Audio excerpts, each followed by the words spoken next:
Remix: combinar ou editar material já existente para produzir algo novo. O termo remix originalmente se aplica à música. Tornou-se proeminente no final do século passado, durante os tempos áureos do hip hop, a primeira forma musical a incorporar samples de gravações já existentes. Um exemplo antigo é The Sugar Hill Gang, que pega o mesmo sample do riff do contrabaixo de Good Times, da banda Chic, no hit Rapper's Delight, de 1979.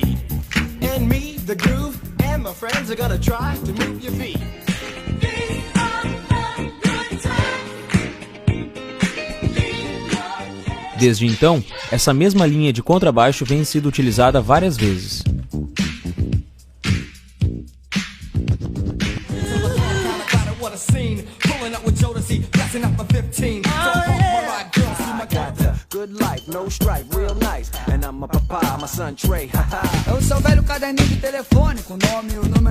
Hoje em dia, qualquer um pode remixar qualquer coisa, músicas, vídeos, fotos, o que for, e distribuí-las globalmente e instantaneamente.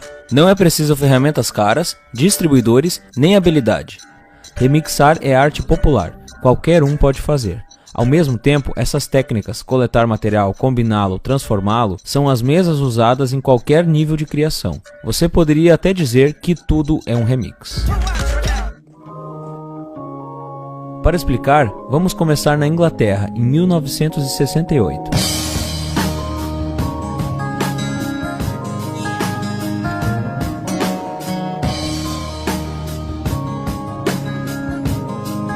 Jimmy Page recrutou John Paul Jones, Robert Plant e John Bonham para formar o Led Zeppelin.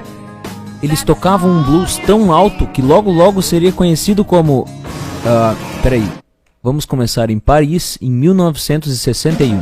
William Burroughs cunha o termo heavy metal no romance The Soft Machine, um livro feito com a técnica de cut-up, usando escrita já existente e literalmente recortando-a e rearranjando. Em 1961, William Burroughs não só inventa o termo heavy metal, o tipo de música que Led Zeppelin e outras bandas iriam desbravar, como também produz um remix primitivo, De Volta ao Zeppelin. Na metade da década de 70, Led Zeppelin é a maior banda de rock em turnê nos Estados Unidos. Enquanto isso, muitos críticos e colegas os rotulam de copiadores. O caso segue assim. A abertura e o fechamento de Bring It On Home são trazidas de uma canção por Willie Dixon denominada, não coincidentemente, Bring It On Home.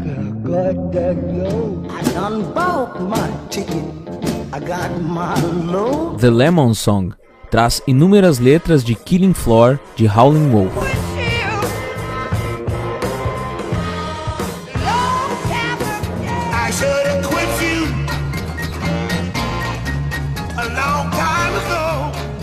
Black Mountain Side traz sua melodia de Black Water Side, uma música tradicional arranjada por Bert Jansch.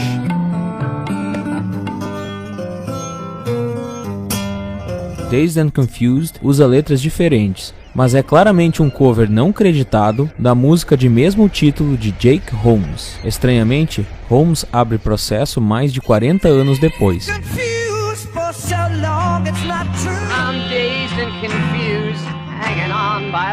E a grande Stairway to Heaven tira sua abertura de Taurus, do Spirit. Zeppelin fez turnê com Spirit em 1968, 3 anos antes de Stairway to Heaven ser lançada.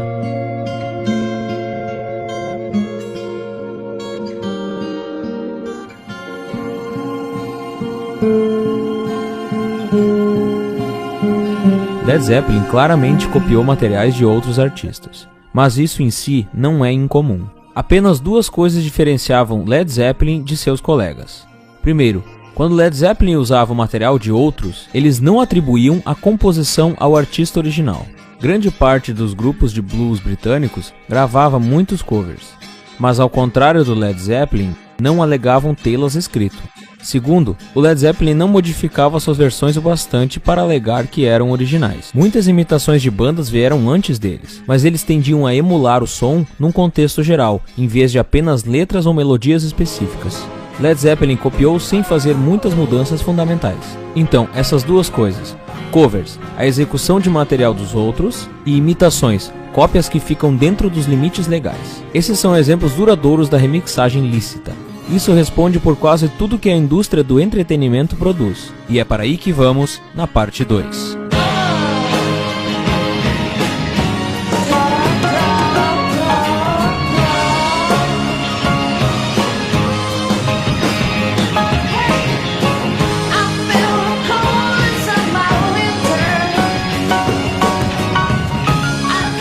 Espera aí, mais uma coisa. No despertar de seu enorme sucesso, Led Zeppelin foi de copiador a copiado. Primeiro, nos anos 70, com grupos como Aerosmith, Heart e Boston. Depois, durante a moda de heavy metal nos anos 80 e ainda depois, na era da sampleagem. Aqui, as batidas de When the Levee Breaks sendo sampleadas e remixadas.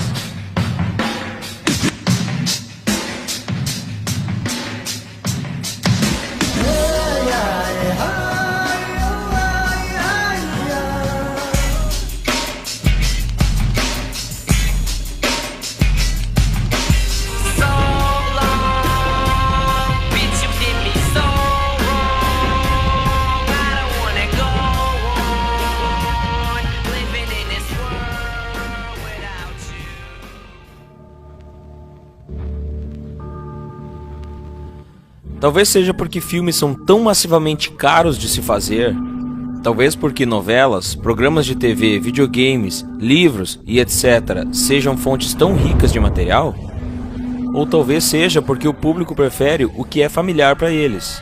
Qualquer que seja a razão, a maioria dos sucessos de bilheteria apoiam-se bastante em material já existente. Dos 10 filmes de maior sucesso de bilheteria dos últimos 10 anos, 74 em 100 são continuações, refilmagens ou adaptações de livros, histórias em quadrinhos, videogames e etc. Transformar o velho no novo é um dos maiores talentos de Hollywood.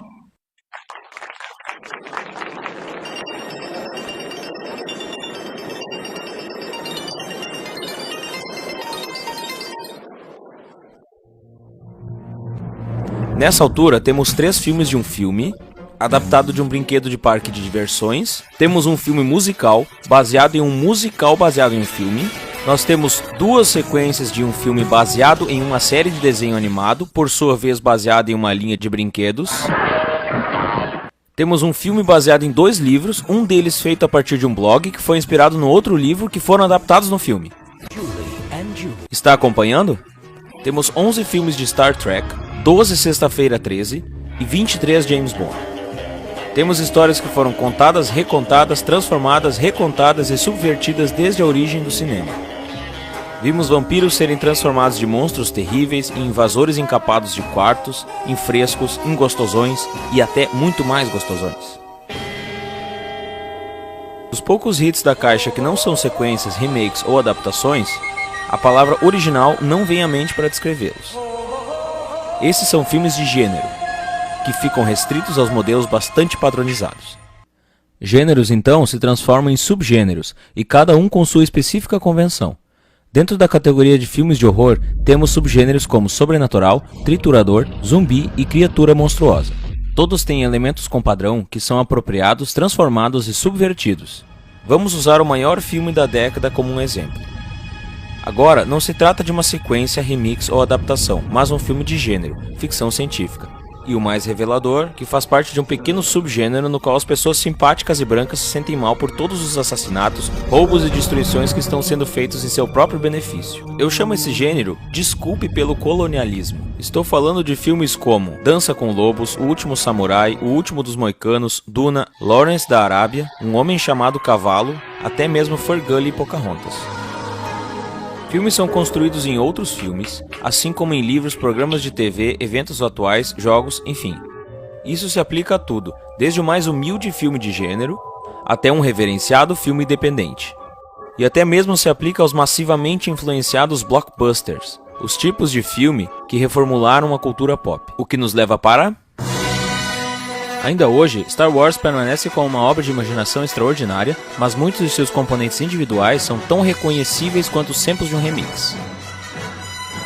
A fundação de Star Wars vem de Joseph Campbell. Ele popularizou as estruturas do mito em seu livro, O Herói de Mil Faces. Star Wars segue o contorno do monomito, que consiste em etapas como o chamado da aventura, ajuda sobrenatural, a barriga da baleia, estrada de provas, encontro com a deusa e tantos outros. Também serviram de grandes influências os seriados de Flash Gordon dos anos 30 e o diretor japonês Akira Kurosawa. Star Wars brinca muito bem de versão aprimorada de Flash Gordon, desde as pancadas suaves até o design das legendas da abertura. De Kurosawa, nós temos os mestres das artes marciais, uma dupla brigando sem nenhum tipo de técnica, um lugar para se esconder embaixo do assoalho, pancadas mais suaves e um vilão cheio de graça tendo seu braço decepado. Just watch yourself. We're wanted men. I have the death sentence on 12 systems.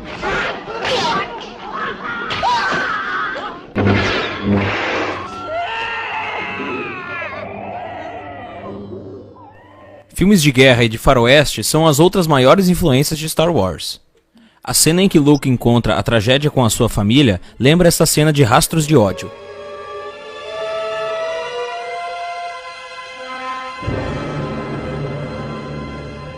E a cena em que Han Solo atira em Greedo lembra esta cena de 3 homens em conflito. O clímax das missões aéreas de filmes como Labaredas do Inferno, Inferno nos Céus e As Pontes de Tok'Ri tiveram uma enorme influência nas batalhas da Estação Estrela da Morte.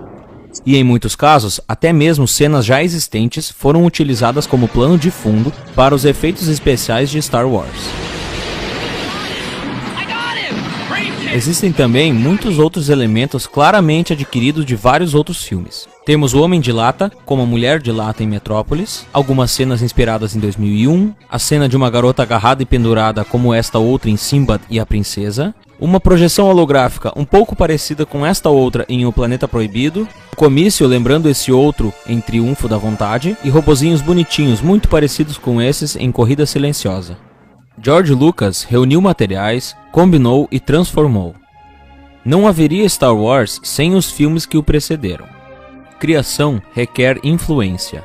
Tudo o que fazemos é um remix de criações existentes das nossas vidas e das vidas de outros. Como Isaac Newton disse uma vez, nos apoiamos em ombros de gigantes. E era o que ele estava fazendo quando adaptou esta frase das palavras de Bernard de Chartres. Na parte 3, iremos explorar mais a fundo essa ideia e ilustrar os limites entre a originalidade e a não originalidade.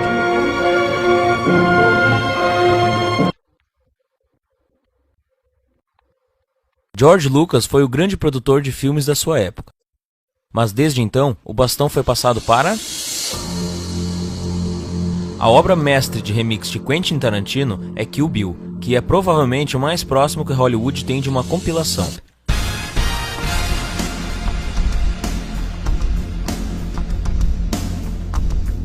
Cheio de elementos extraídos de inúmeros filmes, Kill Bill leva a amostragem cinematográfica para novos patamares de sofisticação. A cena da enfermeira assassina, em particular, é quase que inteiramente uma recombinação de elementos de filmes já existentes. A ação principal é a mesma que essa cena em Domingo Negro, onde uma mulher disfarçada de enfermeira tenta assassinar um paciente com uma seringa contendo um fluido vermelho. O tapa-olho de Daryl Hannah é uma homenagem ao personagem principal do filme Eles a Chamam de Caolha. E o assovio é tirado do filme de terror de 1968, A Morte Tem Cara de Anjo.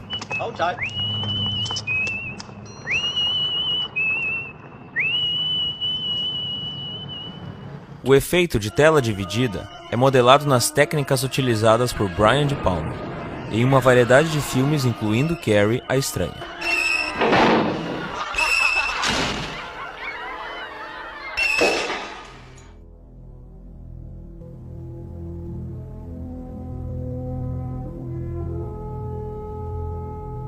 O ato da criação é rodeado por uma névoa de mitos. Mitos de que a criatividade vem de inspiração, de que criações originais quebram os moldes, de que elas são produtos de gênios e que surgem tão rápido quanto a eletricidade pode esquentar um filamento. Mas a criatividade não é mágica. Ela aparece por aplicar ferramentas do pensamento a materiais existentes. E o solo onde brotam nossas criações é algo que menosprezamos e mal compreendemos, mesmo que ele nos dê muito. E isso é copiar. Copiar é como aprendemos. Nós não podemos introduzir nada de novo até sermos fluentes em uma língua de nosso domínio. E fazemos isso através da emulação. Todos os artistas passam seus anos iniciais produzindo material derivado. O álbum de estreia de Bob Dylan continha 11 músicas covers. Richard Pryor começou sua carreira fazendo uma imitação não muito boa de Bill Cosby. E Hunter S. Thompson reescreveu O Grande Gatsby só para pegar a sensação de escrever um grande romance. Ninguém começa com algo original. Precisamos copiar, para construir as fundações do conhecimento e compreensão. E após isso, as coisas podem ficar interessantes. Após nos fixarmos nos fundamentos através da cópia, é possível criar algo novo através da transformação, pegando uma ideia e criando variações. Isso demanda tempo, mas eventualmente pode produzir uma importante descoberta. James Watt criou uma grande melhoria para o motor a vapor, pois ele se ofereceu para reparar o motor de Thomas Newcomen. Ele então gasta 12 anos desenvolvendo a sua própria versão. Christopher Latham Scholl moldou sua máquina de escrever a um piano. Esse desenho lentamente evoluiu durante 5 anos, até a configuração QWERTY, que usamos até hoje. E Thomas Edison não inventou a lâmpada. Sua primeira patente foi melhorias em lâmpadas elétricas, mas ele de fato produziu a primeira lâmpada comercializável após tentar 6.000 materiais diferentes para o filamento. Todos estes são grandes avanços, mas não são ideias originais. No máximo, são pequenos pontos em uma linha contínua de invenções por diversas pessoas. Mas os resultados mais drásticos podem acontecer quando ideias são combinadas.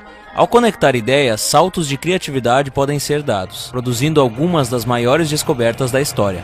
A impressora de Johann Gutenberg foi inventada por volta de 1440, mas todos os seus componentes estavam disponíveis havia séculos. A companhia de motores Ford não inventou a linha de montagem, partes intercambiáveis ou ainda o próprio automóvel. Mas eles combinaram todos esses elementos em 1908 para fazer o primeiro carro produzido em massa, o modelo T. E a internet lentamente cresceu durante décadas, quando redes e protocolos se fundiram e finalmente atingiu a massa em 1991, quando Tim Berners-Lee adicionou a World Wide Web. Esses são os elementos básicos da criatividade: copiar, transformar e combinar. E a ilustração perfeita de todo este trabalho é a história dos dispositivos que estamos utilizando agora. Vamos viajar ao tempo da revolução do computador pessoal e olhar para a empresa que começou isso tudo. Xerox. Xerox inventou o computador pessoal moderno no início dos anos 70. O Alto era um sistema controlado por mouse com uma interface gráfica. Tenha em mente que o computador pessoal daquela época era operado por chaves. Se você virasse na ordem correta, conseguiria ver as luzes piscando. O Alto estava à frente do seu tempo. Eventualmente, Apple comprou um lote de Alto e mais tarde lançou não um, mas 2 computadores com interface gráfica: o Lisa e seu sucessor mais bem-sucedido, o Macintosh. O Alto nunca foi um produto comercial, mas a Xerox lançou um sistema baseado nele em 1981, o Star 8010, 2 anos antes do Lisa e 3 anos antes do Mac. Foram o Star e o Alto que serviram de base para o Macintosh. O Star da Xerox usava a metáfora da mesa de trabalho, com ícones para documentos e pastas. Ele contava com um apontador, barras de rolagem e menus de pop-up. Estas eram grandes invenções e o Mac copiou todas elas. Mas foi a primeira combinação que colocou o Mac no caminho do sucesso a longo prazo. A Apple se focou para combinar o computador com a aplicação doméstica. O Mac foi feito para ser um equipamento simples, tal como uma TV ou um rádio. Diferente do Star, que era voltado para o uso profissional, e muito diferente dos sistemas de comandos pesados que existiam naquela época. O Mac foi feito para casa, o que produziu uma cascata de transformações.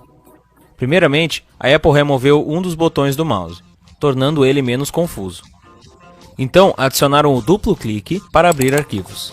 O Star utilizava teclas separadas para abrir os arquivos. O Mac também permitia que se arrastasse os ícones, movessem e redimensionassem as janelas. O Star não tinha arrastar e soltar. Você movia e copiava os arquivos ao selecionar seu ícone, apertando uma tecla e então clicando em um determinado local. E você redimensionava as janelas através de um menu. Ambos, o Star e o Alto, continham menus pop-up, mas devido à sua localização mover pela tela, o usuário tinha de se reorientar continuamente. O Mac introduziu a barra de menu, que ficava no mesmo lugar, não importando o que fosse feito. E o Mac adicionou a lixeira para apagar arquivos, de forma mais intuitiva e menos estressante. E por último, através do compromisso e engenharia inteligente, a Apple conseguiu derrubar o preço do Mac para $2.500. Ainda bem caro, mas muito mais barato que os $10.000 do Lisa e os $17.000 do Star. O que começou com uma interface gráfica combinou-se com a ideia de um computador de uso doméstico. O Mac é uma demonstração do potencial explosivo das combinações. O Star e o Alto, por outro lado, são produtos de anos de pesquisa e desenvolvimento de ponta. Eles são as testemunhas do lento poder da transformação.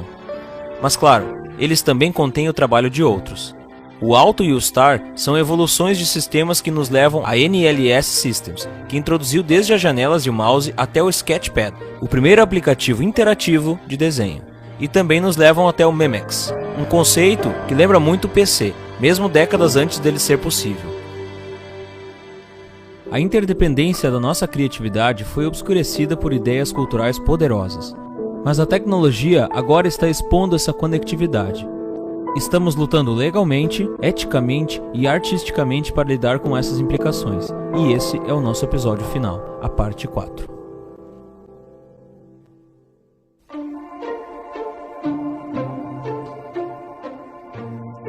E se a Xerox nunca tivesse decidido perseguir uma interface gráfica?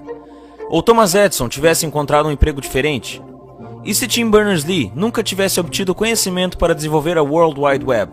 Nosso mundo seria diferente? Nós estaríamos muito atrasados? A história nos mostra que nada teria sido tão diferente. Sempre que há uma grande descoberta, geralmente há outros no mesmo caminho. Talvez um pouco atrasados, talvez nem tanto atrasados. Isaac Newton e Gottfried Leibniz ambos inventaram o cálculo pelo ano de 1684. Charles Darwin propôs a teoria da evolução por seleção natural. Mas Alfred Russel Wallace teve praticamente a mesma ideia ao mesmo tempo. E Alexander Graham Bell e Alice Gray patentearam o telefone no mesmo dia. Nós chamamos isso de descobertas múltiplas, as mesmas inovações emergindo de lugares diferentes. Ciência e invenção estão cheias disso, mas também pode acontecer nas artes. Nos filmes, por exemplo, tivemos 3 filmes sobre Coco Chanel, lançados com 9 meses de distância.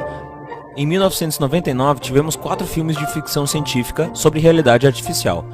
Até mesmo o incomum e original filme de Charlie Kaufman, Synecdoche, Nova York, carrega uma estranha semelhança com o romance Remainder, de Tom McCarthy. As duas são histórias de homens que de repente ficam ricos e começam a recriar momentos das suas vidas, indo longe o bastante para recriar as recriações. E na verdade, o vídeo que você está olhando, foi criado um pouco depois de o New Yorker publicar uma história de Malcolm Gladwell sobre a Apple, Xerox e a natureza da inovação. Todos nós estamos construindo com os mesmos materiais. Às vezes, por coincidência, conseguimos resultados parecidos, mas às vezes as inovações simplesmente parecem inevitáveis.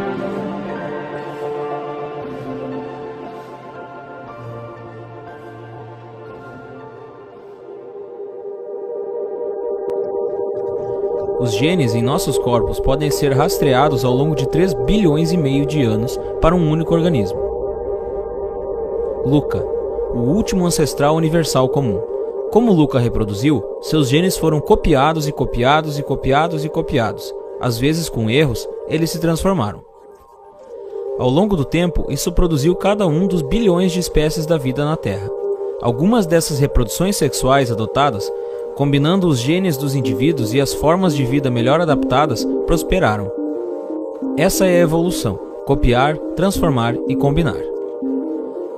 E a cultura evolui de forma semelhante, mas os elementos não são genes, são memes, ideias, comportamentos, habilidades. Memes são copiados, transformados e combinados, e as ideias dominantes de nosso tempo são os memes que se espalham mais.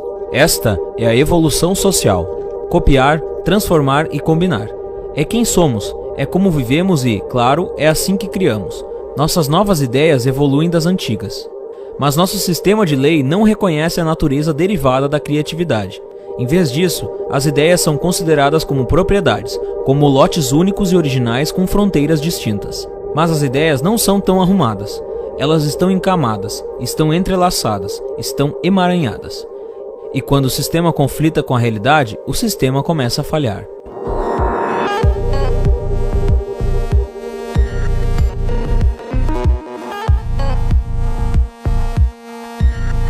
Por quase toda a nossa história, ideias foram gratuitas. As obras de Shakespeare, Gutenberg e Rembrandt poderiam ser copiadas e construídas abertamente. Mas o crescente domínio da economia de mercado, onde os produtos de nossos trabalhos intelectuais são comprados e vendidos, produz um efeito colateral infeliz. Digamos que um cara inventa uma lâmpada melhor. Seu preço precisa cobrir não apenas o custo de fabricação, mas também o custo de inventar a coisa em primeiro lugar. Agora, digamos que um concorrente começa a fabricar uma cópia da invenção. O concorrente não precisa cobrir esses custos de desenvolvimento para que sua versão seja mais barata. Em resumo, as criações originais não podem competir com o preço das cópias. Nos Estados Unidos, a introdução de direitos autorais e patentes destinava-se a solucionar esse desequilíbrio. Os direitos de autor abrangem os meios de comunicação. As patentes abrangiam as invenções. Ambos pretendiam encorajar a criação e a proliferação de novas ideias, fornecendo um período breve e limitado de exclusividade, um período em que ninguém mais poderia copiar seu trabalho. Isso deu aos criadores uma janela para cobrir seu investimento e ganhar lucro. Depois disso, seu trabalho entrou no domínio público, onde poderia se espalhar por toda parte e ser construído livremente. E foi esse o objetivo. Um domínio público robusto, um conjunto acessível de ideias, produtos, artes e entretenimento disponíveis para todos. A crença central estava no bem comum, o que beneficiaria a todos. Mas ao longo do tempo, o poder do mercado transformou esse princípio além do reconhecimento. Pensadores influentes propuseram que as ideias são uma forma de propriedade, e essa convicção acabaria por produzir um novo termo: propriedade intelectual. Esse era um meme que se multiplicaria descontroladamente, graças em parte a uma peculiaridade da psicologia humana conhecida como aversão à perda.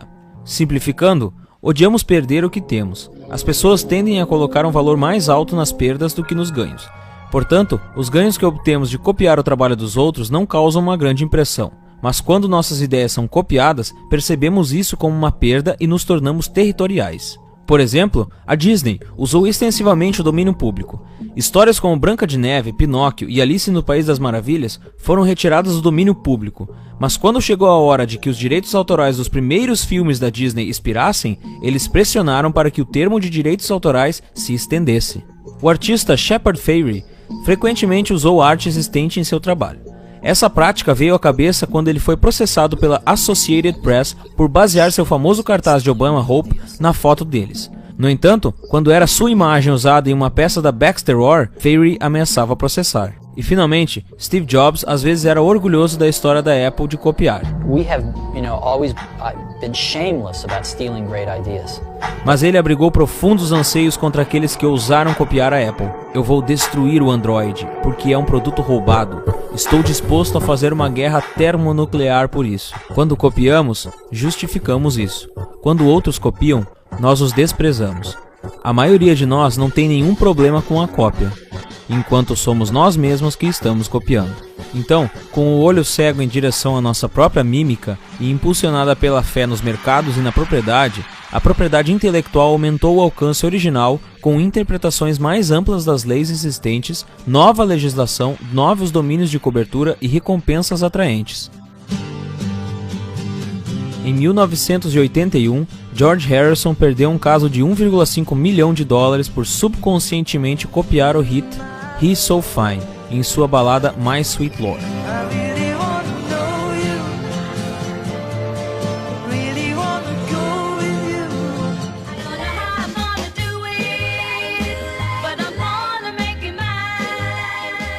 Antes disso, muitas canções soavam muito mais como outras músicas sem acabar no tribunal. Ray Charles criou o protótipo da música da alma quando ele baseou I Got a Woman na música gospel Must Be Jesus.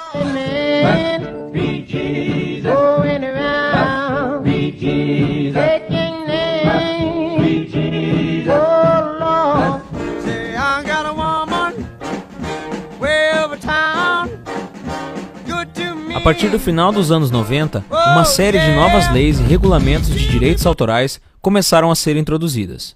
E muitas mais estão em andamento. O âmbito mais ambicioso são os acordos comerciais, porque estes são tratados e não leis, podem ser negociados em segredo, sem contribuições públicas e sem aprovação no Congresso. Em 2011, o ACTA foi assinado pelo presidente Obama. É o Acordo de Parceria Transpacífico, atualmente sendo escrito em segredo. Ele tem como objetivo espalhar proteções ainda mais fortes do estilo americano em todo o mundo. É claro que, quando o próprio Estados Unidos era uma economia em desenvolvimento, recusava-se a assinar tratados e não tinha proteção para autores estrangeiros. Charles Dickens se queixou do mercado de pirataria de livros movimentado nos Estados Unidos, chamando-o de uma coisa horrível de que os traficantes de cadáveres se tornassem ricos. A cobertura de patentes fez o salto das invenções físicas para as virtuais. mais notavelmente com o software. Mas essa não é uma transição natural. Uma patente é um modelo para fazer uma invenção.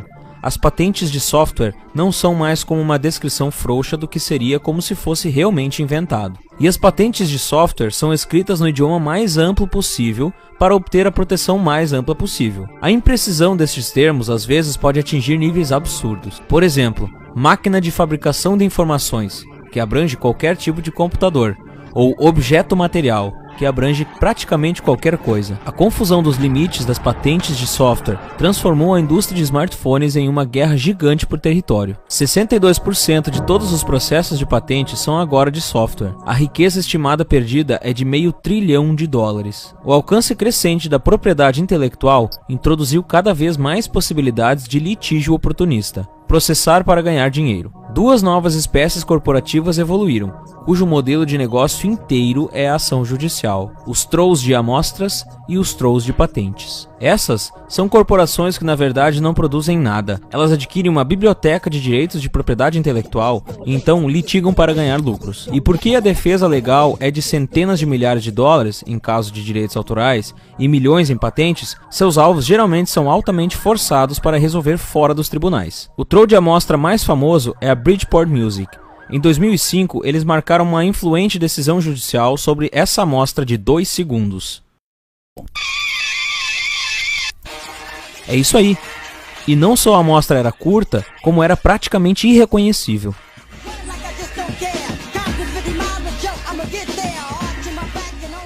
Esse veredito essencialmente significa que qualquer tipo de amostragem, por menor que seja, é ilegal. As colagens musicais pesadas em amostras da idade dourada do hip hop são agora incrivelmente caras para criar. Agora, os trolls de patente são mais encontrados no domínio problemático do software. E talvez o caso mais inexplicável seja o de Paul Allen. Ele é um dos fundadores da Microsoft. Ele é um bilionário, ele é um filântropo estimado que prometeu doar grande parte da sua fortuna.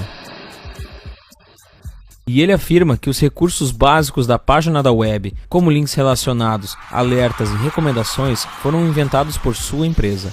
Assim, o autoproclamado Homem da Ideia processou praticamente todo o Vale do Silício em 2010. E ele fez isso apesar da falta de fama ou fortuna. Então, para recapitular, a imagem completa aparece assim. Acreditamos que as ideias são propriedades e somos excessivamente territoriais quando achamos que essas propriedades nos pertencem. Nossas leis, em seguida, satisfazem essa tendência com proteções ampliadas e recompensas maciças. Enquanto isso, grandes taxas legais encorajam os réus a pagar e resolver fora dos tribunais. É um cenário desencorajador e levanta a questão: o que vem agora? A crença na propriedade intelectual cresceu tão dominante que empurrou a intenção original de direitos autorais e patentes para fora da consciência pública. Mas esse propósito original ainda está ali mesmo à vista. O Ato de Direitos Autorais de 1790 é intitulado um ato para encorajar a aprendizagem. O Ato de Patentes é promover o progresso das artes úteis. Os direitos exclusivos que esses atos introduziram foram um compromisso para uma finalidade maior. A intenção era melhorar a vida de todos, incentivando a criatividade e produzindo um domínio público rico, um conjunto compartilhado de conhecimento aberto a todos. Mas os próprios direitos exclusivos foram considerados essenciais, então eles foram fortalecidos e expandidos. E o resultado não tem tido mais progresso ou mais aprendizagem, tem tido mais disputa e mais abusos. Vivemos em uma época com problemas assustadores. Precisamos das melhores ideias possíveis. Precisamos agora. Precisamos que elas se espalhem rapidamente. O bem comum é um meme que foi dominado pela propriedade intelectual. Precisa se espalhar novamente. Se o meme prospera, nossas leis, nossas normas, nossa sociedade se transformam. Essa é a evolução social e não depende de governos, corporações ou advogados. Depende de nós.